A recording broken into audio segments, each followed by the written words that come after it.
கொள்வதில் மிகுந்த மகிழ்ச்சி இருக்கின்றேன். இந்த வாய்ப்பை ஏற்படுத்தி கொடுத்த சகோதரர் சுபேர்கார் அவர்களுக்கு முதல்ல என்னுடைய நன்றியை நான் தெரிவிச்சுக்கிறேன். வந்திருக்கக்கூடிய அத்தனை பேருக்கும் என்னுடைய ரம்ஜான் வார்த்தைகளையும் நான் தெரிவிச்சுக்கிறேன். நேற்று கழக தலைவர் அவர்கள் இஃப்தார் நிகழ்ச்சியில் கலந்து கொண்டு உரையாற்றினாங்க. சமத்துவத்தை, அன்பை, ஈகை குணத்தை போதுகின்ற மார்க்கம் நம்முடைய இஸ்லாம்.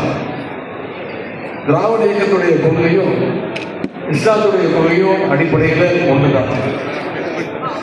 இன்னும் ஒரே வார்த்தையில சொல்லணும்னா, மனிதநேயம் மட்டும்தான் நம்முடைய அடிப்படை ஒரே கொள்கை.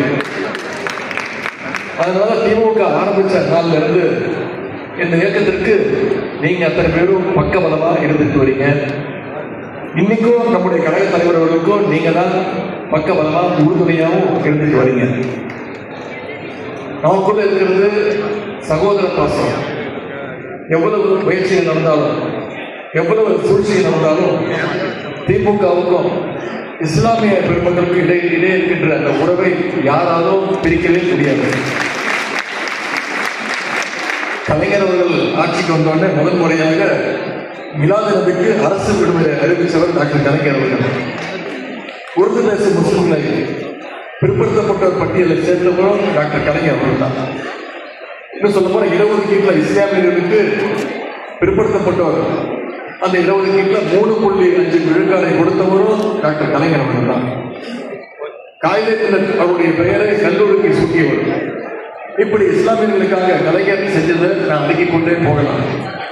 அந்த வழியில் நம்முடைய முதலமைச்சர் அவர்களும் இன்னைக்கு திராவிட மாடல் ஆட்சியும் இன்னைக்கு இஸ்லாமியர்களுக்கு பல்வேறு திட்டங்களை தொடர்ந்து செயல்படுத்துகிறோம்.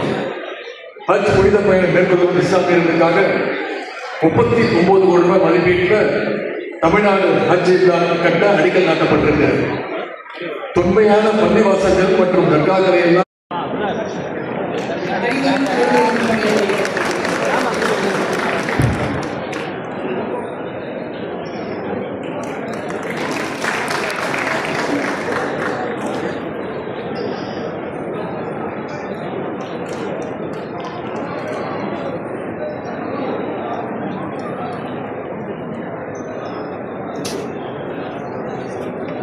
தொடர்ந்து திராவிட மாடல் ஆட்சியின் நாயகம் ராஜராஜ சோழன் போன்ற ஆட்சியாளர்கள்